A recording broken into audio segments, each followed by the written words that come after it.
Hello, welcome to Actual Play Stars Without Number. We are back. We are here to find out what the heck's going on with Sinclair and get into the juicy bits of what's happening on Tarkin Station. But before we do all that, I'm Sean. I use he, him pronouns. I can be found everywhere at Sean Nittner. I'll be playing Hope. She is a precog pilot who just had a cool precog cyberspace duel with a psychic, but then he like used his psychic vampire powers to like clone her teleportation and disappeared. It was freaking sweet. I'm very excited to be playing more of Hope and find out what's going on. That's been all the things that have been happening on the feed vine. I hope people are watching the feed vine because the feed vine is epic and cool, and I'm going to try and interact with that some more today. As a channel notification, until further notice, all of our the money that we're getting from the channel is being split between Black Lives Matter and Trans Legal Defense Fund. If you want to support them by giving us cheer, giving us subs, that's cool. If you want to support them directly, I'll put a link in chat. If you want to help out in non-financial ways, I'll put a link in chat for that too, because you can help out any which way you like, or any way that's available to you. Anything you do, we appreciate. All right, that's my very long intro. How about you, Dominique?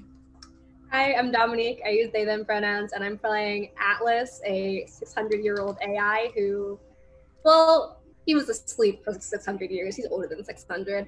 And I am excited to find out what the Dr. Long of Fear knows about AI and is keeping from us, and to eventually meet Dr. Long's several times great grandfather, who we recently awoke from cryosleep.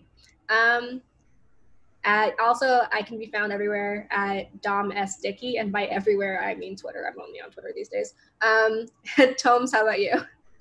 Hi, Tomes, Tomer, he, him. I will be playing Dartha, which is our lithomorph, which in our universe means blob, space blob. I said the word blob twice because that's important. Yeah, I'm just excited to see what happens next. Every single episode has been a treat, and I'm loving to explore my relationships between Dartha and these other lovely individuals, specifically Hope and Atlas right now, because that's a big part of what she's kind of trying to discover about these new people for reasons unknown. And now we've hit a snag. So as far as the real world, yeah, you can find me probably on Twitter and a couple different communities and that kind of stuff. So. Nice. What about you, Jay? I am Matt J. I am your tour guide to the stars without numbers and this massive black hole that we mine. You can find me on MattJ0 on Twitter. I love everything about this game. This is the game I look forward to in a 14-day cycle. So I'm glad we're doing this. This is awesome. What I want to start with is one, we left Dartha in a pickle with Sinclair, right? We're going to pick up with that. Before we jump into that, let's talk about our character goals. Let's run through those real quick, and then we'll jump right into what's going on with Sinclair and Dartha. I will recap that. Sounds good. I realized I did not update the stream. I did not update the episode number, so I just fixed it. It's episode 4, and I just called it Dartha in a Pickle. I think it's a good one. That is a good one. If you tell me later that this episode has like a name you got in mind, you let me know. It did, but it's now Dartha in the Pickle. There we go. Like it. I'm about it. I will start pulling up the character sheets, but while I do that, Dominique, you want to do goals? Yeah, sure. I did not update my goals on the character sheet that's on Roll20, but I have them written down. All right. My short-term goals are to learn more about how social relationships function for Dartha and how she perceives our friendship. To talk to the super ancient Dr. Long, which I don't think we're going to get to tonight, and to hound the Dr. Long of Fear for more info on his background with AI, because I spoke with him in the last episode, but I feel like he's holding out on me. I feel like Dr. Long, of our time has been holding out on us the whole time. What if we confront him as a group? I don't know. I feel like we need some dirt on him. Like last time we're like, what's up? And he was like, no big deal. And then he was like, oh, I happen to have just been like receiving an award for advanced understanding of AI, which you are, which is stupid rare. Exactly. It's like, oh, I studied this one neutron star. Oh, I'm that neutron star? You think maybe we could talk? No. I feel like he's been a cagey guy. I think we got to get some dirt on him. There was also quantum erasers. He very much felt like I'm the guy with the PhD. Like I've got pre-med and rocket science, like all mixed together, or something weird. And he's like, and I'm just gonna be cool. I'm just gonna be on the DL. Like, not to overinflate my ego, but I'm pretty cool. And he was like, not at all freaked out about meeting me. You're kind of a big deal. Meeting me is kind of a big deal. I'm an AI. Right. You are. You're a. We can't make AIs like you anymore. Yeah. An awesome intelligence. Absolutely. Yeah. Who's next for goals? Holmes, you got yours. Want me to go? All right. So first of all, I was able to get a meeting of my compatriots current and compatriots perspective last session. Compatriots being like some term I'm using to mean weird blob communal relationship friends. And it didn't go so great. It wasn't bad. Believe me, as a blob, I'm like, oh yeah, this might be kind of normal. Especially getting all these weird aliens together. But, there's room for improvement here. So my first goal is to try to strengthen this, what feels like a non-existent bond between at least Clack and Hope and Atlas. Originally, that was also including Sinclair, but as we know, that's going to change a little bit, maybe. One of my goals is, of course, Sinclair, like, what the fuck? Like, what does this mean, right? And also, like, how was I duped? Right? Because like this relationship thing is a very strong bond. Like, what does this mean? This situation we've fallen into. So that's a thing. And find out what Dr. Long is hiding from me. I don't know if this is the same stuff that you guys are feeling or not. I think at least something's going on. But I'm happy to wait and find out. Yeah, well, I'm happy to rush and find out. I'm happy to dive into it. So my goals are, I want to find out a little more about what's going on the station, what's behind the escalation between Erdos and Jan. Like, as much as Dr. Long and Fear and all of that stuff is central to the action of our game, Hope came here because of a war she wanted to, if not prevent, at least not accelerate. And it seems like it's accelerating way faster than it was before. So there's all this stuff, there's all these juicy tidbits that Jay has been feeding us on the feed vine, and we've been out in black hole space the whole time. And so I want to dig into those. So I want to find out what's going on between Erdos and Jan, like why things are accelerating, if that's the Order of the Mantis, if there's like a third like party involved, or a fourth or a fifth, I don't know. If there's another person pulling strings, and I also want to answer the distress call on the feed that was sent out to Hope, and find out if that's still something going on. And then I have a goal that says, what's going on with Sinclair? I got to keep Dartha safe, but I misunderstood, and I thought that Hope was with you, and she saw that. So I think I'm going to change that to just say, like, what's happening on Landing Bay 8? Because they've been talking about the squiddlies and the attacks, and something's happening on this station exactly. So what's happening on Landing 8? And so it's pretty much all stuff driven by the feed vine, because I am curious. I want to know. And I gotta say, I'm a big fan of Kevin Crawford's faction stuff. Mm-hmm. So I would say at least 3/4 of the feed vine comes out of faction turns. So, very cool. But what a great way to do it. Thanks, Good Jay. job. Yeah. But your presentation of it is such a lovely syndication of the information. Like, it's very clear that we're not getting all of it, but it's not that you're holding out. It's that that's the way you pick up. That's the way you get these tidbits, these little feelers, these leads. Mm-hmm. They're like, there's something there. Do you want to poke at that? That there's something interesting. I've been playing a lot of Sherlock consulting detective, and there's lots of things in the newspaper there that you're like, is this related? Does it mean anything, or is it just garbage? And Right. Nice. good stuff. So.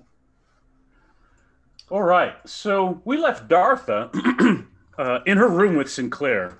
When she walked in, she could see the mobile unit, the drone that moves Sinclair around in the middle of the room. But Sinclair's orb form was raised above it, kind of floating. And it had like these finger-like tendrils, long, maybe as long as 2 meters out from the core of the body, just floating and moving throughout the space. And all around the room was a projection, kind of a greenish blue hologram projection of Dartha's point of view of the experiences the first time you went to the vault.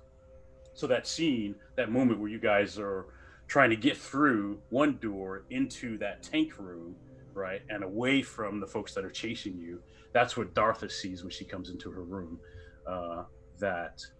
Sinclair's in the middle of that scene, and that scene is playing out moment by moment, voice by voice, everyone in their place, laid out. She's just kind of walking through that memory. And then when Sinclair becomes aware that Dartha's in the room, like an eyeball kind of opens up from the back of the sphere. And that's when Sinclair, in its modulated artificial voice, it says, you should not be here, right? I think that's what it said, you should not be here. And then I think Dartha has a flashback. Yeah, I think we have a flashback. Let's do that. So we've seen Dartha before, back when she was a little smaller, slightly smaller blob in the academy in various forms. But this one's even a little bit different than that. She's, in an academy uniform, which she would wear, despite the fact that she's a blob. She doesn't really need to wear a uniform. But, they sometimes get into the shape that other humanoid type creatures with limbs and stuff are comfortable with and will wear uniforms. It's good for appearances in their culture, and I'm serving on their ship. So, but I'm back at home. I'm on a different planet. I'm surrounded by blobs. Like, I'm on leave, right, from the academy. So this is after I've met, my captain, Amanda Wolf, and some of the other scenes that we saw. But here I'm talking to somebody, and we can tell there's something different about this blob. I mean, straight up, they're like the kind of priest, philosopher, or whatever, but we can tell just because they're adorned differently in strange ways than the other blobs around them. So there's something different about them. But mainly, I'm sitting there saying, I want to bond with others. I can feel the affinity to these others. And this person turns to me and says, we don't bond with them. And every time he says bond, like the word actually doesn't come out as bond, but subtitles, it says like bond or, whatever. Right. The special lithomorph word. You can't say it. You can't right? actually say it in our language. Yeah. I can't pronounce it because I'm in this form, I'm human.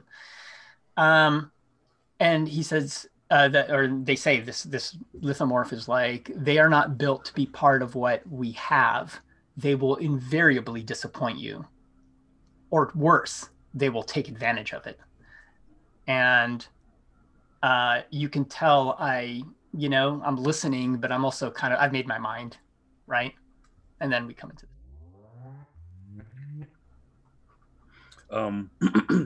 Sinclair moves from its base, floating, getting into Dartha's personal space. The tendrils kind of circle around Dartha's space, not touching you yet, but kind of encroaching on your space. And it says, what did you find out there?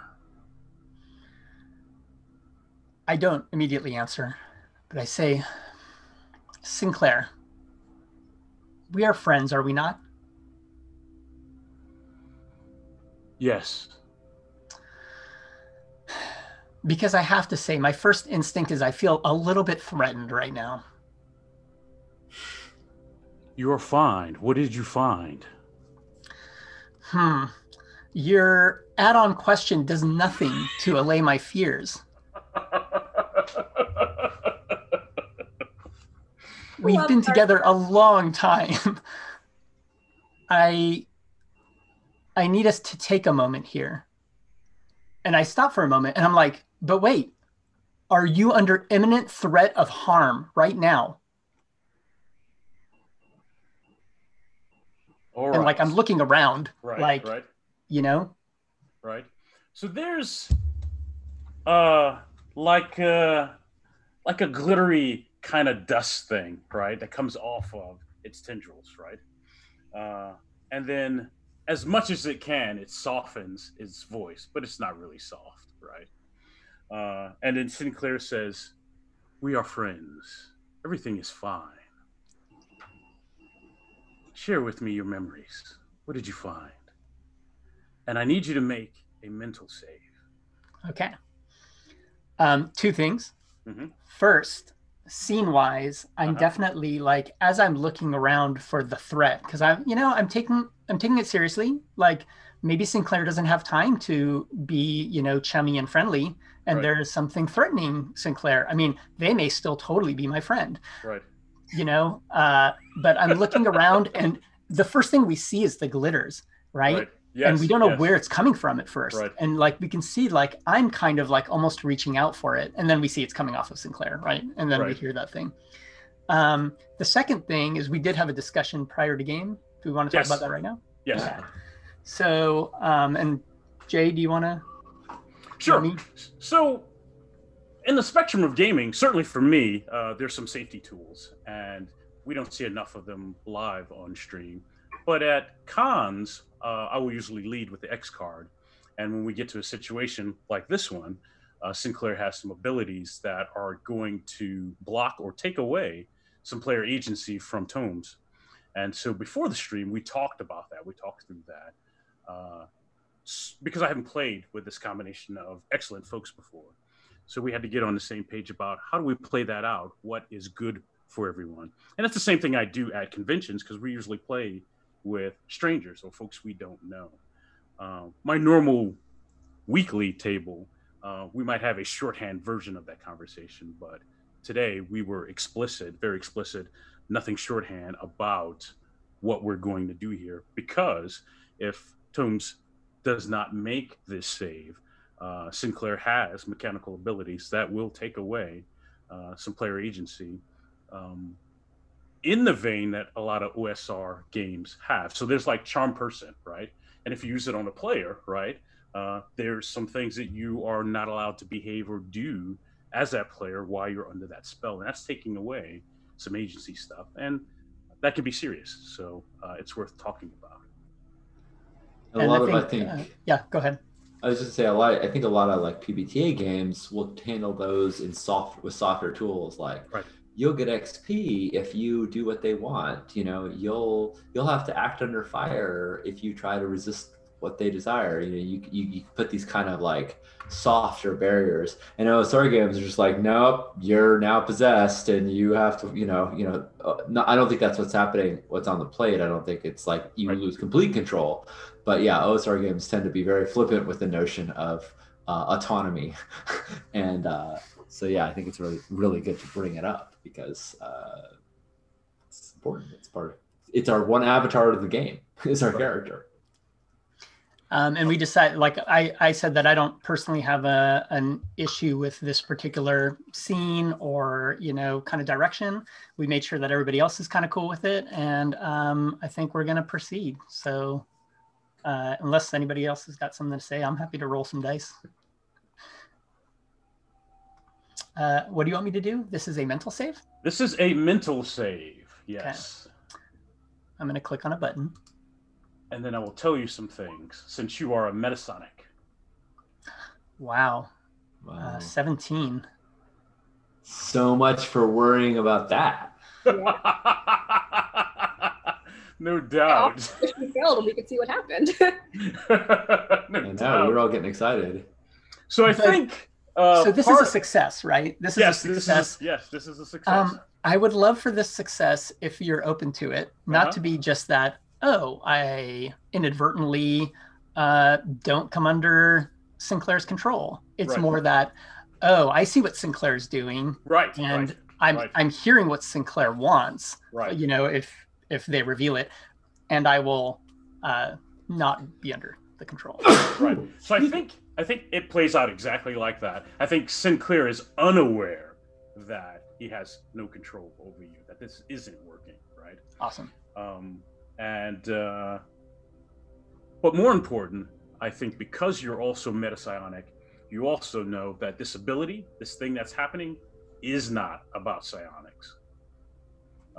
And that's a new experience for you. Yeah. Most of these things have been psionic behavior or nature. This thing is not. You can feel that it is not. What do you do? What is the physical sense, or what is the sort of physical sensation? What does Dartha experience Sinclair doing? Yeah, I think it's a slowing of time a little bit. Things kind of mellow out. A kind of euphoric. Yeah, this is great. We're all together. We're buddies. Everything's smooth jazz. Yeah, smooth jazz. Like a kind of like a smooth outro. Everything's nice, right? And so you feel that, but you don't feel compelled to obey or follow or listen to what. Yeah, it's like somebody found out that humans like a candlelight and a nice dinner. Like they watched a couple of romantic movies, and they bring you into the room and put all that stuff there, and then they try to tell you what to do, and you're like, doesn't really work exactly like that. Right. Like I feel that comfort, but like I'm also not falling for whatever Sinclair's trying to tell me to do. But I would like to know what he's telling me to do, either now or depending on what you want to do next. Right. I think it's clear he is going through what happened from your perspective while you were on the ship. He's looking for something. He hasn't disclosed what he's looking for, but he's hoping to get that out of you. And he seems to believe you have the answers to what he's looking for. And it's far quicker for you to tell him than him to sort through your experience out there. So I think I already start talking in this kind of like, we can hear a change in my tone. I am enjoying these feelings that he's giving me, right? Like he's making me feel like warm and happy and loved and trusting. So I feel that. And you can hear it in my voice that I'm talking as if it's kind of soothing me in a very deep way. But my question to Sinclair after he's like, tell me what you found on the, and he's like, oh no, everything's good. Tell me what you found on, in the vault. And I'm like, how do you do that? How do you do this? And how do you see my memories? Because and I motioned to that hologram that we kind of saw or whatever was going on, right? So I sound like I'm starting to fall under this sway, but really my questions are about these other mechanics. Right. He says, we are ancient, we are old, we are fractured. All matter is sentient. I'm merely sorting through your memories from the matter that is in your room. But it is faster if you tell me, what did you discover on that vault? That is fascinating. And what's the glitter? I love that that's got to be the moment where Sinclair's like, all right. Yes. I would die. I feel like not even in character. Like Dominique would die for Dartha. And I think Sinclair's becoming impatient, and but he's not sure the gig is up or not yet, right? And he says, "Did you find AI?" And in my last question, when I asked about the glitter, I was kind of like expansively moving some pseudopods and kind of like moving around the room. It looks like I'm almost kind of drunk or something, right? Right. And I finally I get closer to where my desk is, but it doesn't even look like I was going to a specific location, right? And I put one pseudopod down, and I'm like, I'm afraid that's confidential. And my little part of a finger of a pseudopod hits the emergency button, like there's an alert, and we just hear some klaxons go off. Right. Nice. And it's like being an important member of Fear. I imagine you have. There's a red button in the room. Yep. Yeah, there's a panic button. Yep, there's a panic button.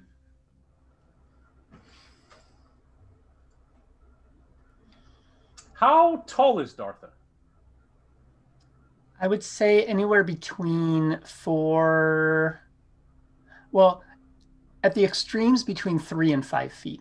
But usually she's about 4 feet, but very wide, kind of like a wide blob creature.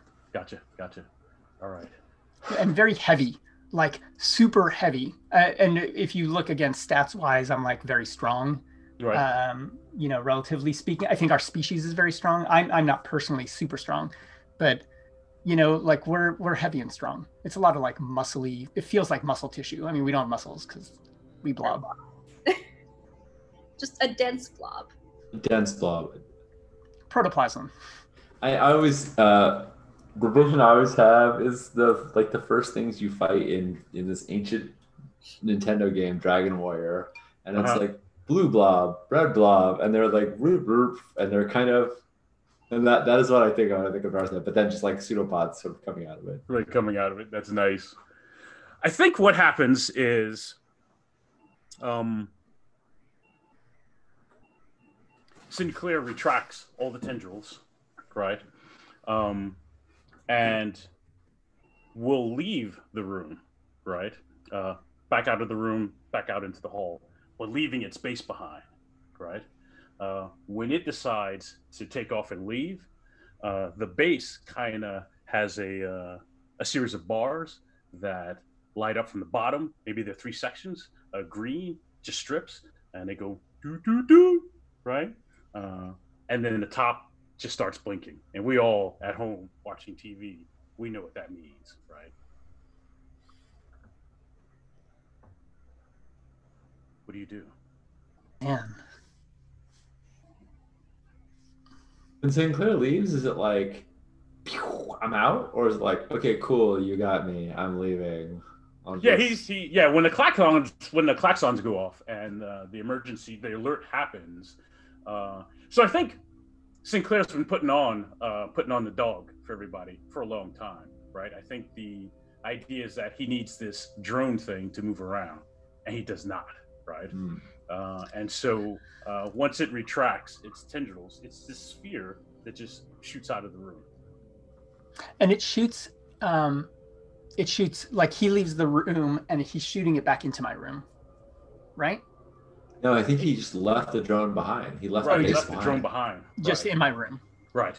Okay. And the drone is kind of activated, and it's going to explode. Yeah. I think I have an idea of how I would handle that. I'm actually curious if we want to come back to it. Meaning, away from that. I'm gonna do a thing, and I'm happy to roll to see if it's successful or not, to see what the outcome kind of looks like. Right. But I'm also happy to like switch scenes temporarily. We can do that. And we can hear the explosion. I'm totally down for that. Like in any of your scenes, feel free to like nice. have an explosion. You're definitely not trying to stop the explosion. Good to know. Nerd. What I want to know, if we're switching gears for a bit, is when so the last scene before Dartha returned back to recorders and found Sinclair there was myself and Hope, Dartha, Clack, and Sinclair. Mm-hmm. And I want to know like how that group conversation ended, and if it went back to myself and Hope talking, because before Dartha brought Clack and Sinclair over, the two of us were talking about my interaction with Dr. Long.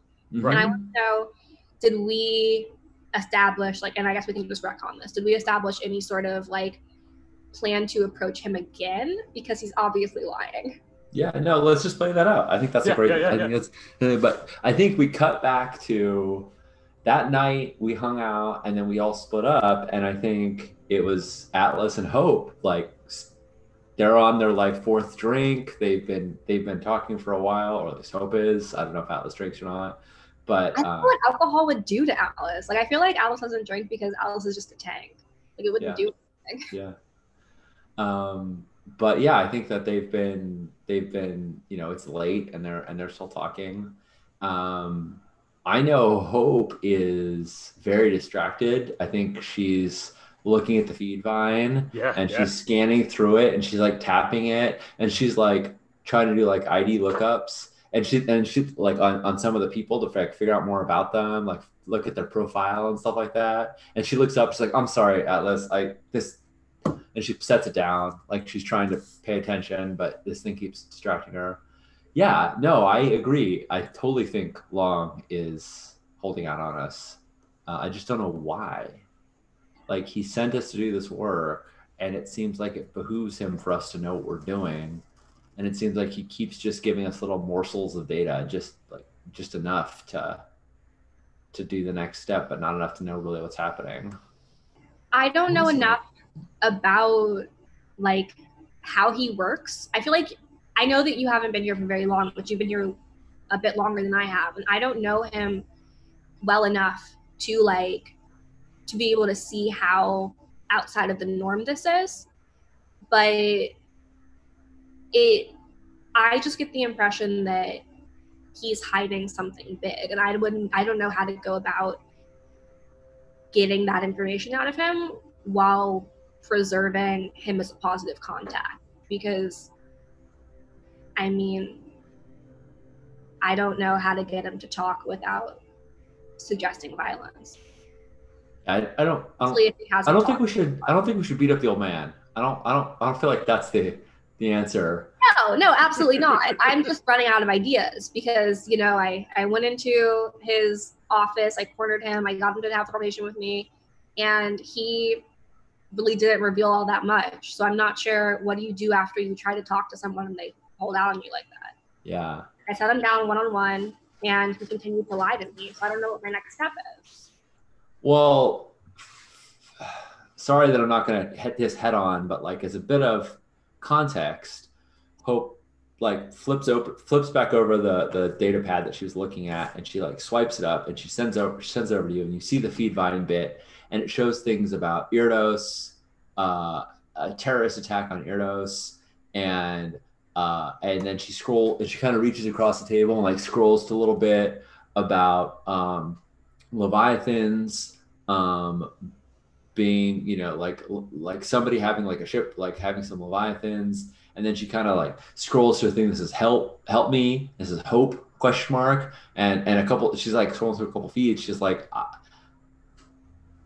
you know, we've only known each other for a little while, Atlas, but I already, you know, feel like you're somebody who cares about me and I care about you. Hope is definitely a little, like, she's not drunk, but she's a little looser than normally. And so when she says like, I care about you, there's like a little, like, her voice modulates, her voice drops a little bit. Like, she didn't mean to put as much inflection in it as she did. She's revealing a little more here. She's like, but I didn't come here to like find you. I mean, I didn't know you existed. I came here to prevent Irdos or Jan from getting a hold of the tech on the orbital platform. I didn't want them to get pre-tech weapons. I didn't want them to get those nanites. I didn't know they were nanites, but I knew there was something there.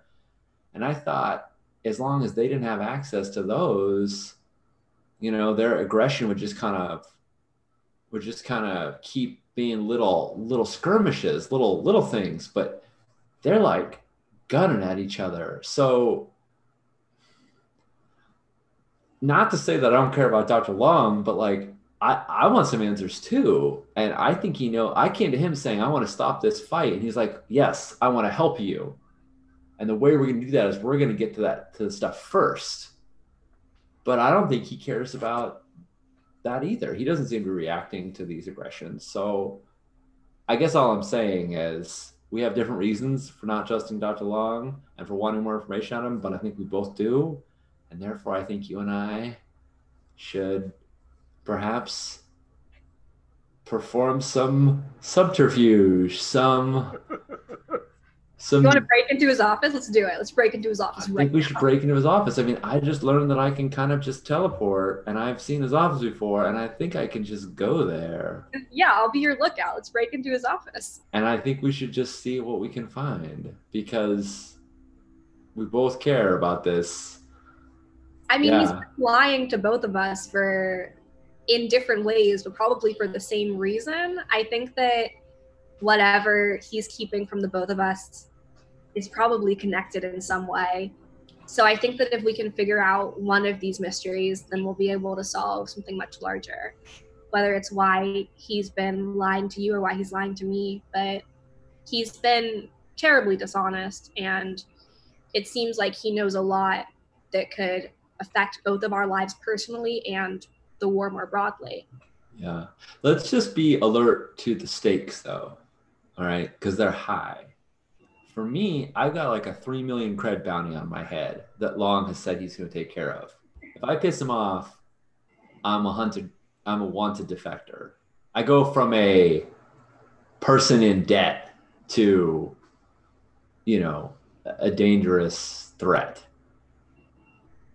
And then Hope kind of gets closer, like scooches over to be right next to Atlas for no other reason than to be for not people to hear, not because she's sort of hoping to rub up against him a little bit. She's totally hoping to rub up against him a little bit. And nobody knows Dr. Long is one of the few people on this station that know you're not human. That could be bad if that got out too. I'm sorry, that was hilarious. Sorry, I'm trying to play this like slightly drunk Hope. She's not. No, I know. I'm so into it. I feel like Atlas would go like hand on the shoulder, but hand on the, not like around, like hand on the hand on the closer shoulder, which is like the very friend move. Yeah. And it's like, I know, I'm kind of freaked out about what happened if people found out. I think we should just, if we're gonna make a move, we should just do it. Okay, I think we should do it too. But if it's okay with you, I gotta at least try and find out what's going on with this, with all this comms on the feed. So, like with the data pad in front of you, so that you know like exactly what she's up to. Hope is gonna reach out to @mhero1 and send a DM to who sent the Hope. Some specters just wiped out our entire mole operation hub. Vivian, Lance, Carol, they're all dead. You got to come get me. No one knows I survived. And so she sends like an encrypted transmission, you know, mHero1. And it's like, this is Hope. Are you still out there? And I don't know if that's the kind of instantaneous, she would get it immediately, or if that's send it and maybe she'll get it in a little bit and send a reply. But all right. But yeah. I think. Can I just say one thing? Like this entire time, I kind of feel like most of our characters that we see on the space station, Dr. Long and Hope, and you hear different kinds of like accents, because I mean, like space, right? And you're away from like a couple hundred years, like people are gonna have accents and different like mannerisms. Yeah. But every time Atlas comes on, I feel like, I mean, Atlas, it's like 600 years ago, right? Like what was the language like then? Right. And I feel like the language is like very casually what we as players are used to today. Like, yeah, let's break into his office. And it sounds like us. And we're like, oh, that's what 600 years ago sounds like. Nice. I sort of get the feeling that Atlas like could try to modify his speech patterns and could do it pretty easily. But just hasn't made the effort. Right. And the way that he speaks dates him, unless you just assume that he's from somewhere pretty far away. Right. I also think that Atlas would like lean over towards Hope and be like, we can't tell Dartha, can we? It's not that I don't think she would help us. It's that I don't want to, if this goes bad, she doesn't deserve for it to fall back on her. I understand that. She has been honest with us, and I don't think she knows anything more than we do. And I don't know exactly the terms of her being here, but frankly, you and I are freelancers. We are new to this, and if we have to go somewhere else, then so be it. This is Dartha's career. This is her life. I don't want to mess that up for her. Goes to plan, we tell her afterwards, but for now, I'm sure she's got I bet she's got other things going on. I'm sure Right she now. has important stuff going on, or maybe she's just getting some R&R. Yeah. I mean, everybody needs a little, just time to be human. And Hope again looks with these kind of dreamy eyes at Atlas, and then she's like, "We should probably go."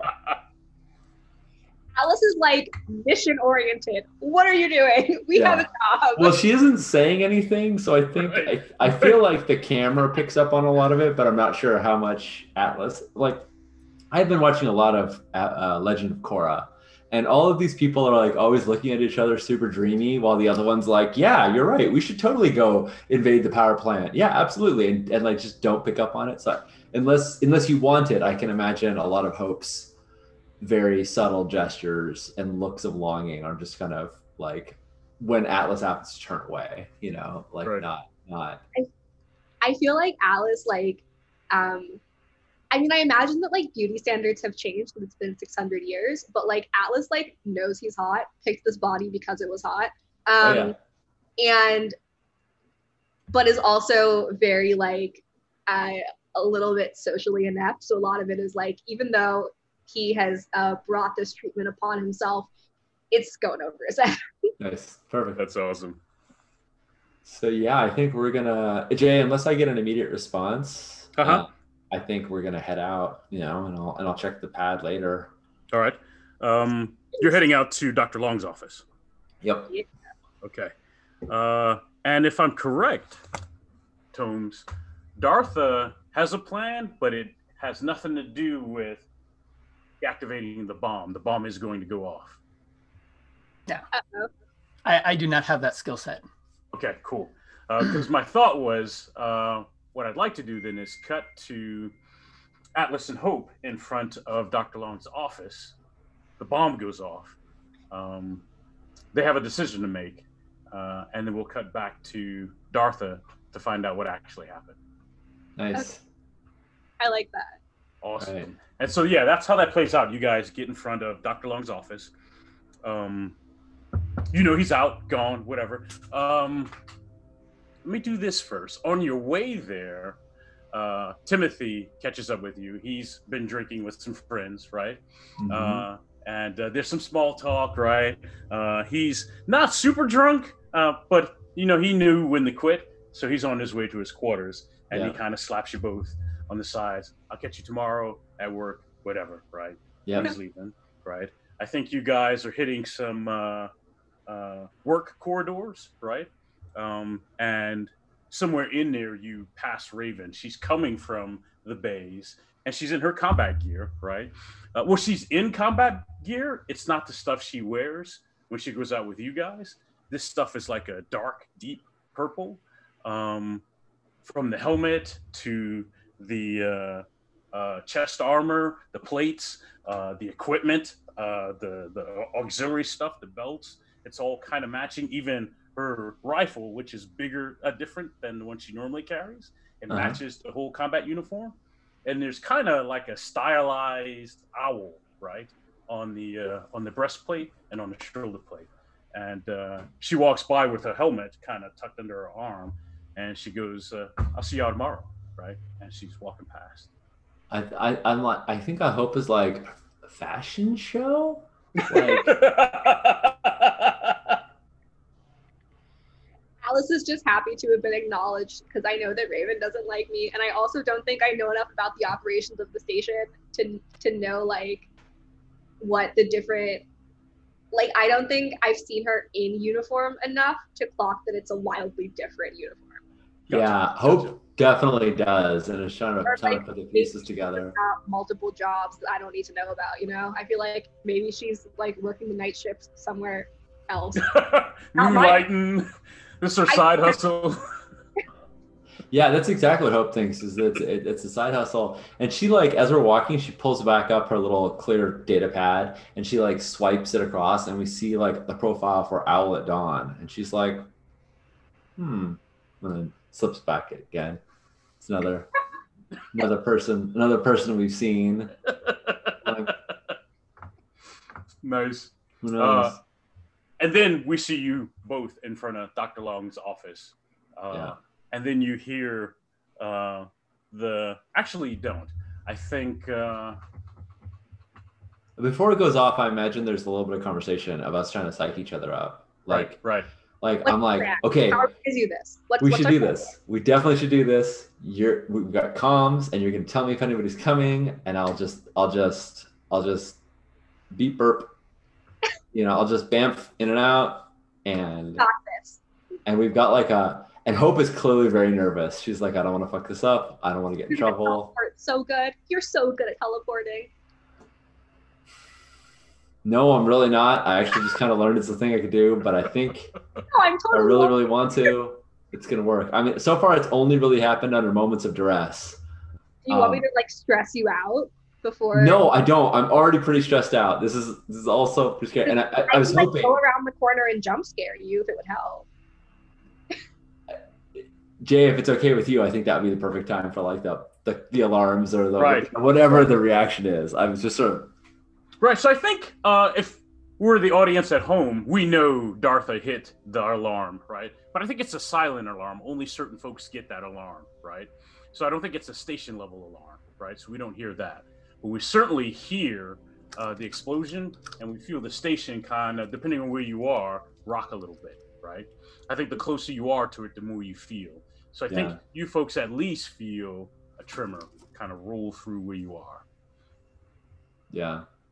Does Atlas look behind him to see what might have caused it, or does he look around?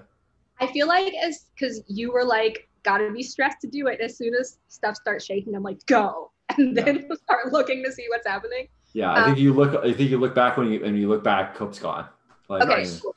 In that immediate moment of something's off here, Atlas is like, you just gotta do it, and then looks away, looks back, Hope is gone. I love that.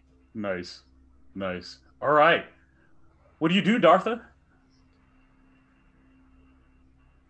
Oh, you're muted, Tones. Yeah, thank you. I guess one of the things I wanted to know, so I know what I'm going to do. I'm kind of happy for them to stumble on it. And that's, I guess, the question is if anyone's coming, would they stumble on this situation? This is what I'm trying to do. I'm trying to get protection from local furniture that I know can possibly handle the blast, because I know what this equipment is made out of, this station. Right. And I know which pieces are more vulnerable than others. Gotcha. However, it's not like something was built to be a bomb shelter in the room, right? So it's extremely risky. If I've miscalculated, I can get very, very hurt. But also I judge that I won't die either way. I hope. I have an idea, Toms, if you're interested in. Sure, I'm always down to hear ideas.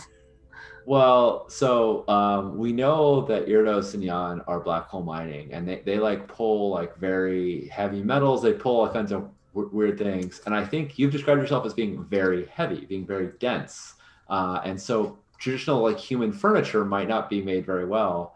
So I imagine this chaise lounge, but that it's really, really wide, and it's made out of some super dense black hole metal that was a big expenditure for you to get it from Jan or from Irdos.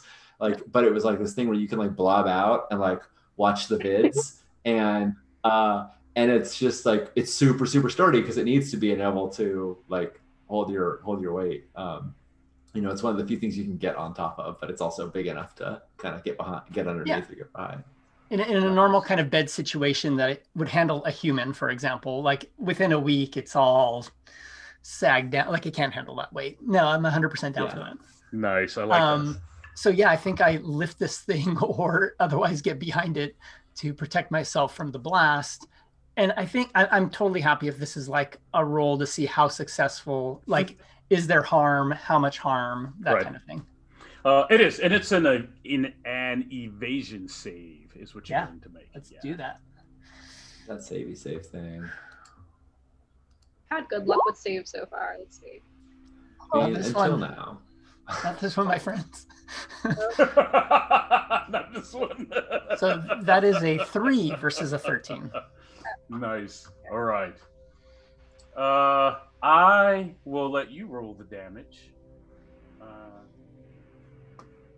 I like that disclaiming of responsibility. I know, I like to do that.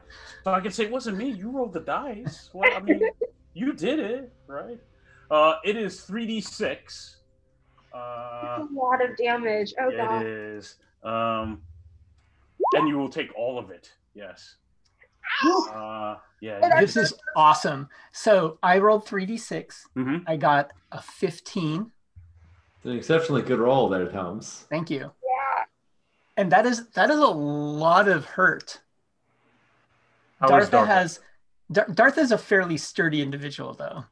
And so she's got 16 hit points. Oh my goodness. I feel so bad for Dartha right now. Oh. So Wow. I think we understand like what kind of condition we're going to find her in. Right. They're not dead. A wrecked condition. Yeah. So Someone not dying. That was very stressful for me. I'm glad you're not dead. that was stressful for me too. yeah, I was like, I don't know if you have 15 hit points. But I also think that means we know the room is just totally trashed then, right? Right? What and the bed probably took as much as it could take, right? So I think that also informs us what that room looks like when we get there, right? I think that bed is cracked in half. Right. Like right. the force cracked it and some of that went through, right? Yeah. Is there like bed shrapnel like in your blob?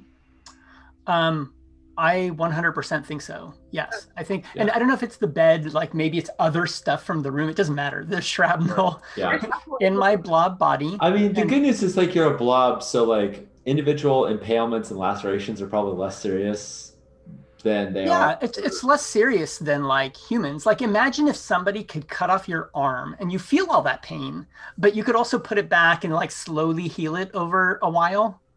Yeah. Like, sure, it would still hurt like somebody cut off your arm, but you can heal from it, unlike humans aren't as good as that. But yeah, it fucking hurts. So there's shrapnel in my body, and one of my pseudopods has been severed at a certain like endpoint. And you know, we're not like humans as far as like blood and guts and stuff, so it's not quite that. But yeah, that's a severe amount of damage.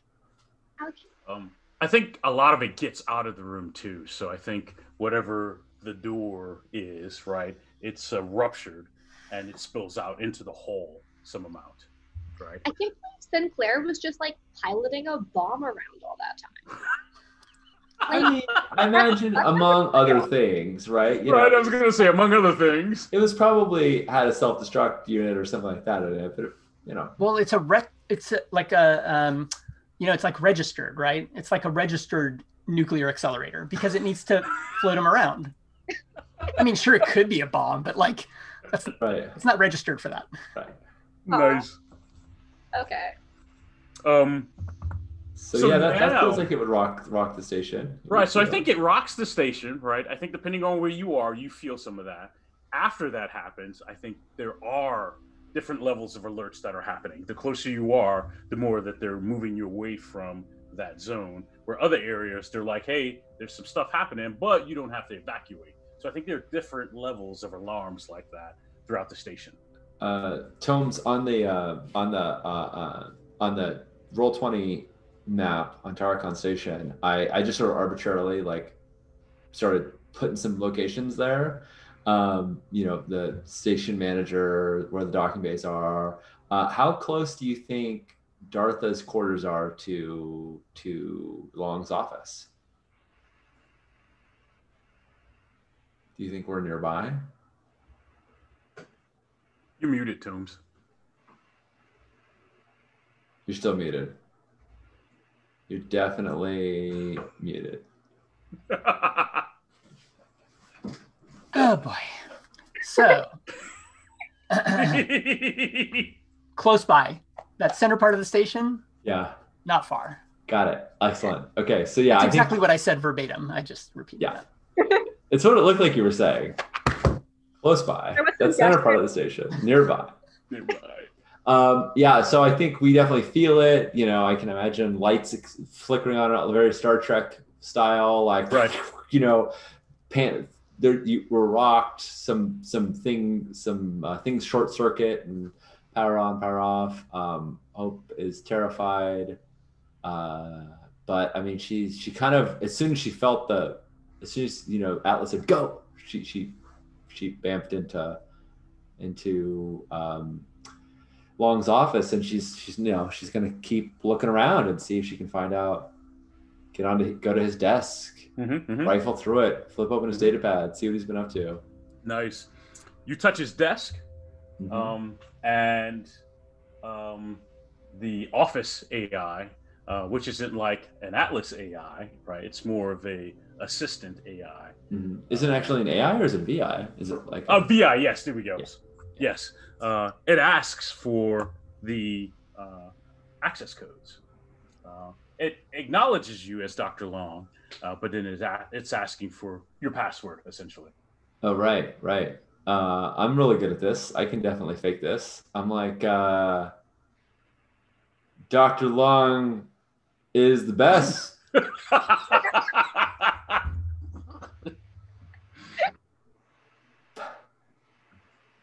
Pound X pound 44 EE8.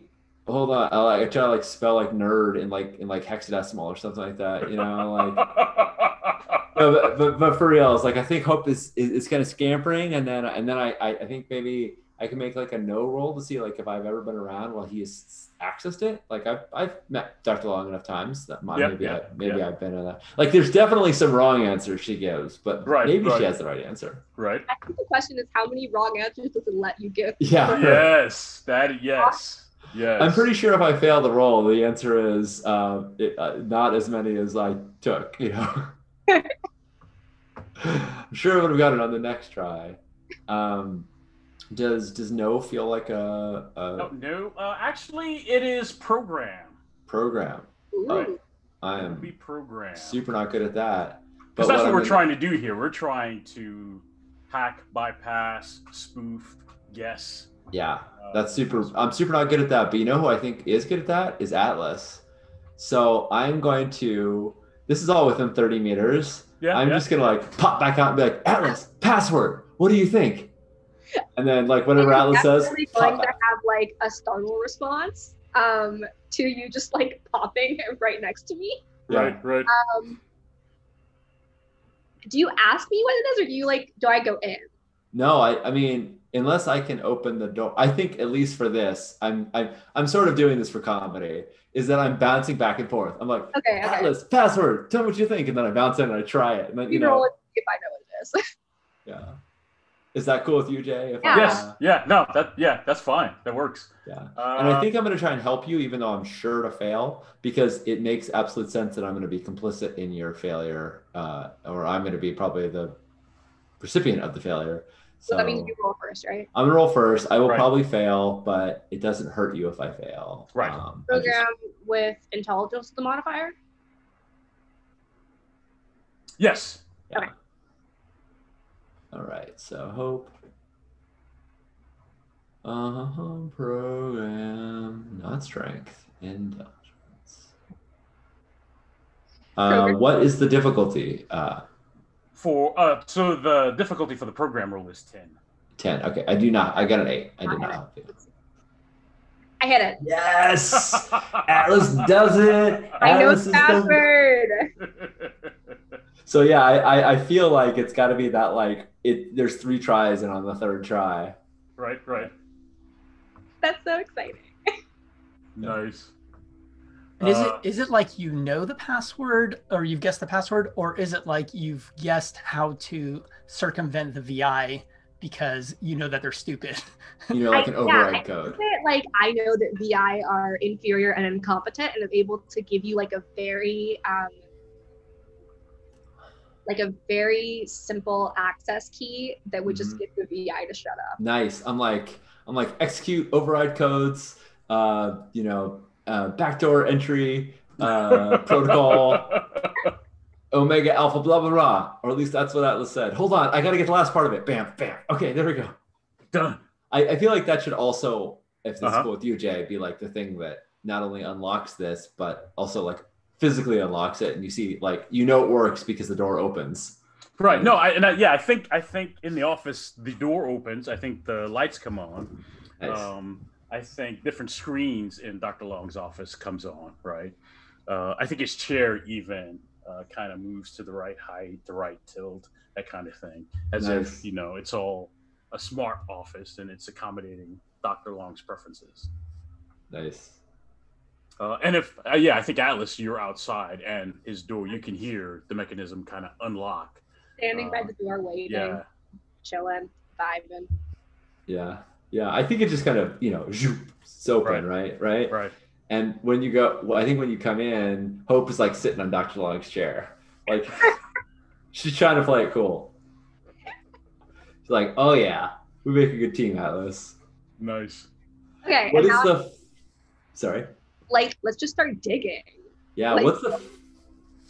I cut you off again. Go on. No, go for it. What's the physical form of the AI, of the VI rather? I think it's just all audio. I think it never, it doesn't project a form. It's all, which I think most VI, again, I feel like there are a lot of preferences, right? So if you've got a room VI, you can go in and fiddle with it and create a look for it and a voice for it and all those things. And Dr. Long has not done any of that, right? It's got whatever the factory voice is, and it's got no visual, right? And that's Love it. Yeah, Dom, go for it. You were talking about digging. Let's do it. Yeah, I just want to see what we can find. I don't even know what in particular to. Well, I want to see because he won that award, and then when I asked him about his work with AI, it just totally didn't mention it. But from Feedvine, I would know about that. Yes, yes, you would. Yes. So I think what I would want to do is try to find out more about, like, what did he win the award for? Like, what was the work, like what is the actual body of research that won him this like super sick science award?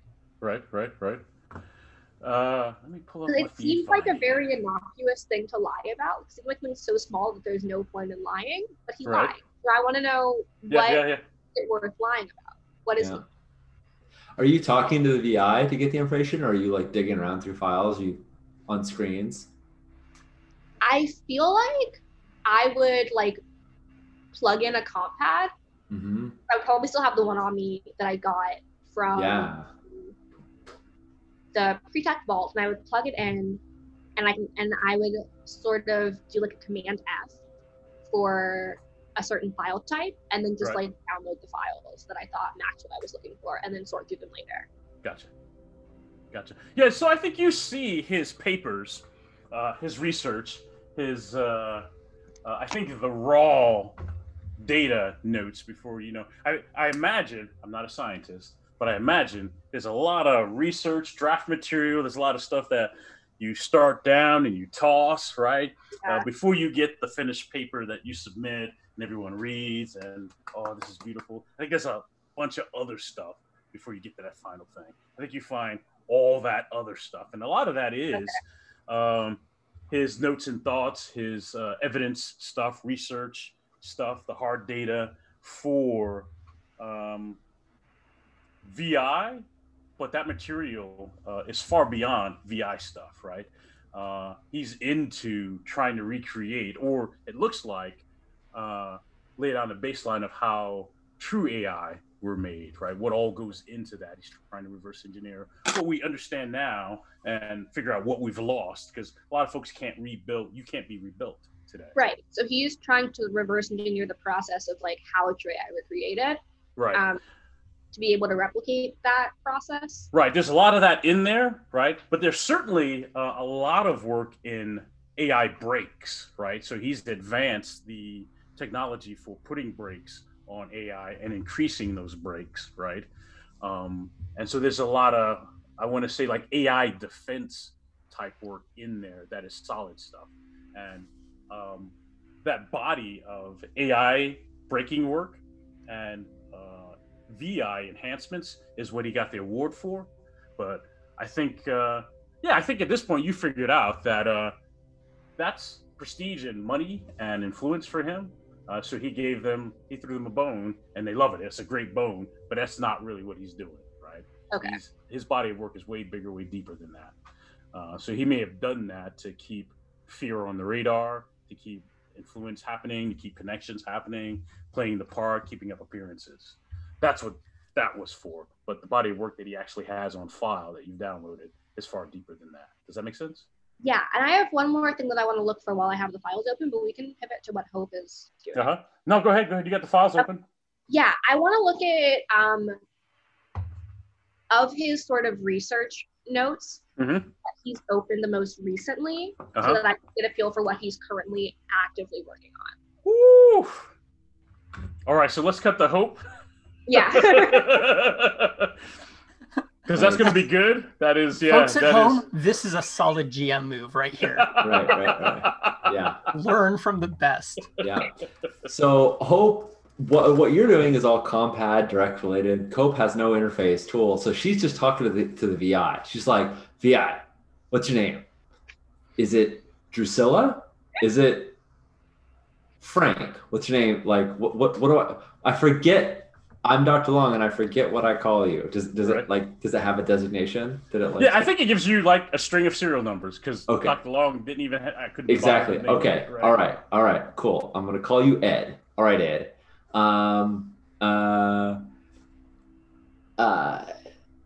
Irdos and Jan. What is going on with those? Tell me what files do we have? What files do I, Dr. Long, have on the recent conflicts between Irdos and Jan?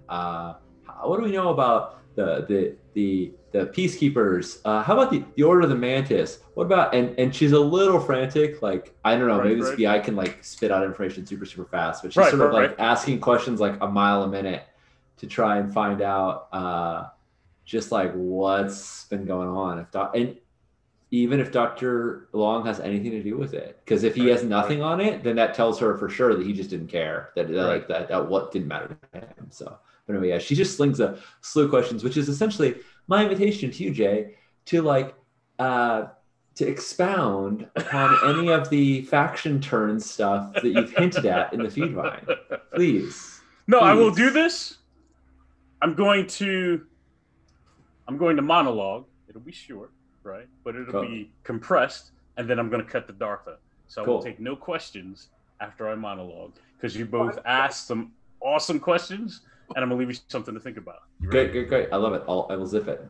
So I think at home, right, if we're watching this TV show, right, we see Atlas flipping through screens, digging in. We see that first payload, and then Atlas moves to a deeper research, right?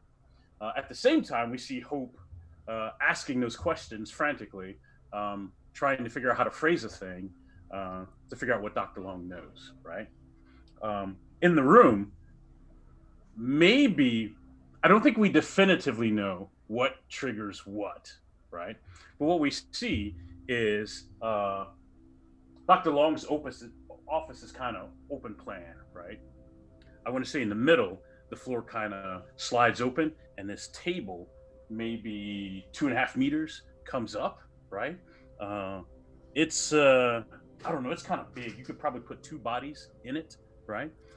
And then on it, both, right? Because it opens up and the inside kind of comes up, right? And there are it looks like human parts, right? But there are mechanical parts there as well, right? And it's kind of like it's being dissected, right? It is a male form, maybe about 2 meters tall, 6 feet tall, right?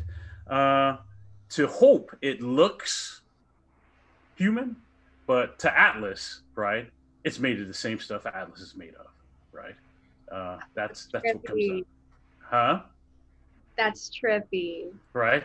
The next thing that happens, so I think Atlas sees that, because Hope, these screens come up in front of you in response to your questions, right? Yeah.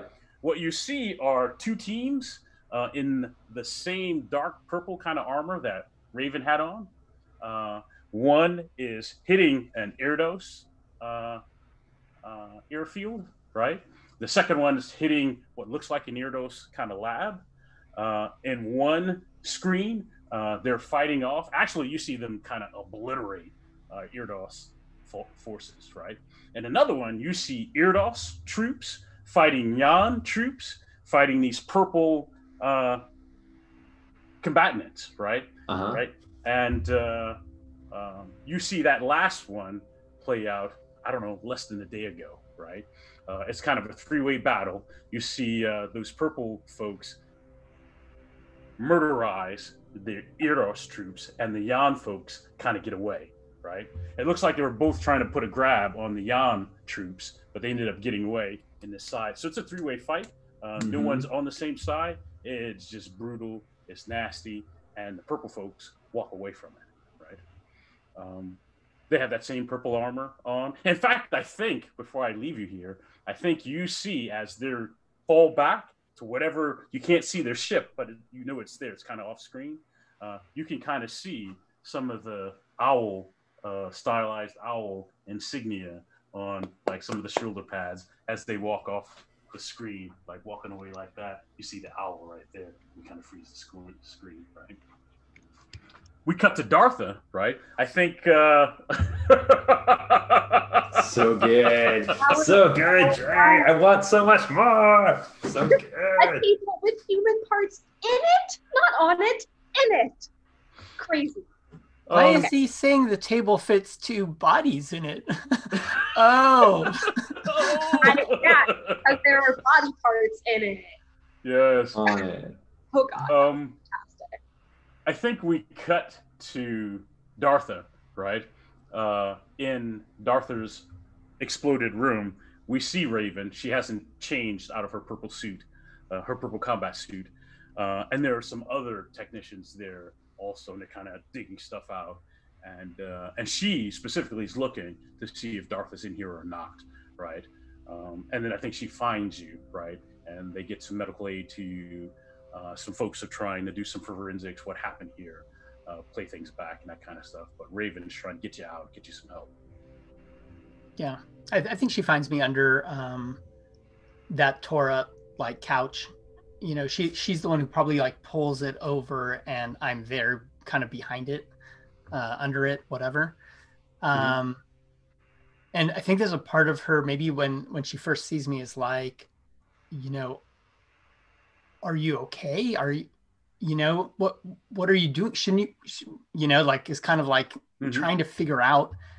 And I'm actually conscious, like my voice actually comes out completely clear, right? Despite the fact that I look pretty tore up, right? Right. And I'm like, oh, I'm in the process of healing the best that I can, given that I couldn't move this extremely heavy piece of furniture off of me. And like, we can actually see like one of my pseudopods has been dismembered, but like, I'm like scabbing it over with my weird blob skin and, you know, some other stuff. Right. So like, you know, I'm conscious and I'm just trying to do my best to like not bleed out until somebody can come help me. Tomes, I love that your arm kind of disappeared into your virtual background. So we sort of got dismembered Tomes' arm. Yep. That's awesome. By design. I think Dartha's been with Fear long enough that they know, they have an idea of how your biology is, right? And so I think there are, in fact, I think it's Timothy. He comes running in last, and I think he brings the things that Dartha needs to heal, right? I think they can't use human stuff on you, and they know that, and you've been around long enough that they have the right things to qualify as first aid for you. And they do those things. So it's Timothy and Raven there trying to apply first aid and help you out. And she asks, what happened here? Who did this? I unfortunately trusted someone who shouldn't have been trusted. It happens sometimes. I guess totally we all wonder if Raven is like, was it Atlas? Was it Hope? Like, I totally wonder if Raven is like, just say Atlas. I will handle it. Raven could handle me.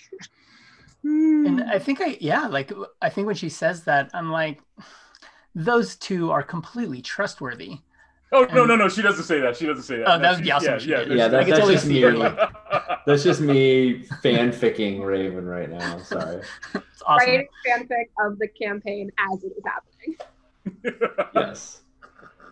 And I don't think I even say anything other than I just give Sinclair's like identification. I just start saying like Sinclair ID this da da da. Like I just start saying stuff that identifies who I'm talking about. Right.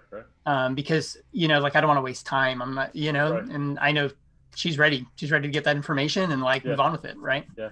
I think she like gives walk Timothy... down the base or whatever. Like maybe it's not too late. Maybe it's late, but like. Right. I think she and Timothy exchange a look like, what? Sinclair, right? Yeah. So she's looking at Timothy like, is she okay? Right? Is she all right? Right? And I think I get angry. Later? This is the first time we've seen Dartha in an equivalent of like what we would maybe interpret as anger. Right. And I'm like, lock down the base. Like there's an impatience there. There's a command there. Right. There's a stop dicking around and take care of this. Nice. I think Raven kind of gives Timothy a hard squeeze. To me, take care of her, right? And then Raven's going to work. Sick. Love it.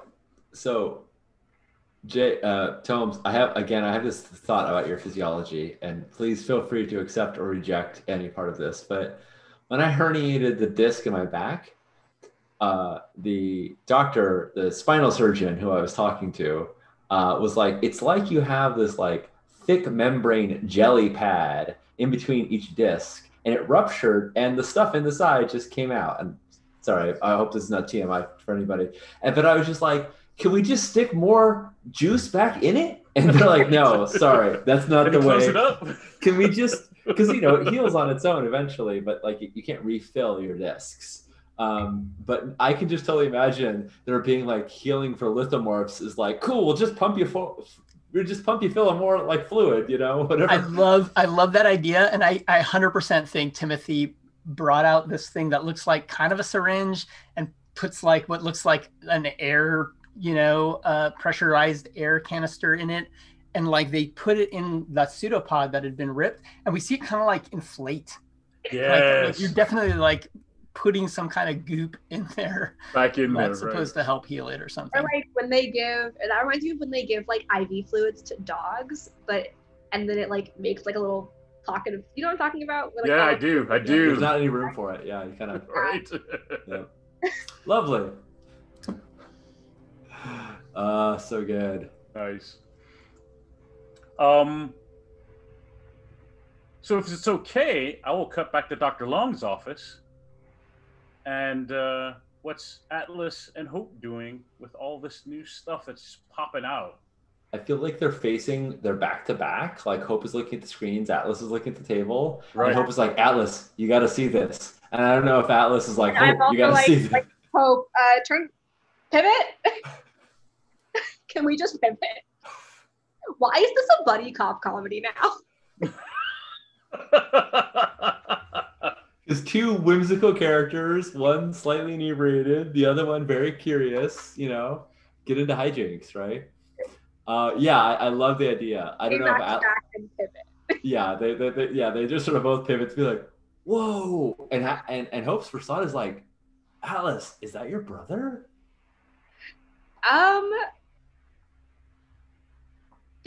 Jay, they just look like parts to me, right? Like I don't know who they belong to. Yes, you don't know who they belong to, but you do know you have those same parts. Okay. Wait, like they're identical to my body? Right. Your shell, all your choices that you made when you made your character, right? Oh, shit. Okay. Okay. Yes. Yeah. So, it's a hot body. It's a dismembered body, but I think the hotness sort of fades when the dismemberment occurs. Because there are just like limbs going places. Hope's into you. She's not in a dismembered version of you. That's playing hot characters is very important to me as like an RPG player, which is why it was it doesn't look like you, but you know that it's all the same parts. That Right, Yeah, right. You so I'm have a gonna very specific tell- chassis. You have like, I think it's called like the Prime chassis or Right. something like that. Yeah. It's a chassis that's like the perfect physical human body, right? Like or an approximation thereof. And I'm Yeah, guessing that it's the same kind. yes, So I would say like it's not my brother, but it looks like the parts to either do some extensive maintenance work on me or make a replica of me. It's got all the same customizations as my body. I mean, are you sure? Because your other brother sister said that she destroyed your brother, right? Like you have two brothers. You're part of the three-headed. There's three of you, or at least okay. Sorry, you weren't there for this. After you left, Prometheus said, "Do you know why we're called Cerberus?" And I was like, because you got bad breath." I don't know. I didn't say that. I said, She would have killed you. "Yeah, no, you're right." Well, she did try. I mean, to be fair, she did, right? She really gave it her ball. She really gave it her all. She would have murderized you. But I mean, she said there was three of you. You know, you're the three-headed guardian of Draco, of the Did underworld. she say what the third one's name was? She did not. Jay, I feel like, yeah. I don't know, but I mean, she said she destroyed him or She her. did say that, yeah. Yeah. So. And I'm like watching the like battle footage on the monitors, and I'm kind of absentmindedly like, so either he's trying to clone me, which he might have the ability to do because he's been doing some really creepy work with AI, or it's my other sibling. Both are bad. They're equally bad. I think you say that, and while you can't see her face, being an AI, you know how her body moves. I think we all have signature movements, right? Yeah. You see Raven in the footage, right? In that battle footage. Yeah. I don't want Raven to like me anymore because Raven doing some fuckery. Yeah. I don't care if Raven likes me anymore. I'm also gonna hey, that's Raven. I thought I recognized that ghost symbol, and I turned back to the screen. I'm like, I knew it had to be more than just Jan and Irdos at each other's throats. Like they hate each other, but they've been in a checkmate for a while. Neither one of them is willing to take aggression. And everything I'm reading in the feed vine sounds like it's been, World War 18 out there. And I'm just like, and this is it. Third faction, and the third faction has to do with someone that we trust. I mean, should we spy on Raven next? Trust Ed, past tense at this point. I mean, she's got this owl insignia on her. And she's like disappearing like a ghost. It's almost like they're like these owls that are ghost-like. Sorry, Bandblades reference. Right. Strash, you got me. You're in my heart. Yeah, we gotta find out. I came here to try and stop this fighting, and they're just escalating. Ugh. I thought Dr. Long might have just been lying to me that he cared at all about this confrontation and was just using me because I was a pilot that could get him into the orbital station. But now I think it's even worse. I think he told me he was going to try and end the conflict, or at least prevent it from escalating, and he's instead ramping it up. So I mean, he saw this. To suggest this. Very reluctant to suggest this. But maybe we do beat up the old man. Think about it. Just maybe. I think we got to get out of here. Yeah, let's do that first. And I think we should tell Dartha what's going on. I'm sure this is going to blow her mind. I really hate to interrupt her calm night, but I think we should. Do you want to just swing by? You know where she lives? Should we just stop by her place? Oh yeah, I know her place. Yeah, no, we can just go there. Call up and then go to her place. She doesn't like the visitors late at night, but she might make an exception. I mean, we'll tell her it's important. What she, Hopefully she's not sleeping. We'll wake her up. It's a pretty big deal. Nice. So then do we have to what's the process like of getting the table to go back into the floor, getting all the screens to fold back away? Right. Like we were never here. Right. I think you can get everything to go back the way it was. Right. I think that's not a problem. Yeah. Right? You can have the VI do that. Right. There's just no sign of our presence. And now to clean up the tracks. Right. You've got some digital tracks there. Right. No sign that the VI was tampered with. Right. It might show that these files have been downloaded, but he wouldn't know to check if the files have been downloaded because he wouldn't know anyone was in his office. That makes sense? No, it does. I think that's a program role. Okay. But you could do that, right? Yeah. Hell yeah. Right? This is what you do. Should I just roll? Yes. It's still a 10. Okay. Nope, I failed. All right. So I think what that means is I think you do it, right? I think if he has any reason to go looking, right, to suspect that someone's been tampering in his office, he'll easily find it, right? Okay. But this is not a thing he'll go into, hey, everything looks fine. Why would I look around to see if anyone was in there? Because everything looks fine.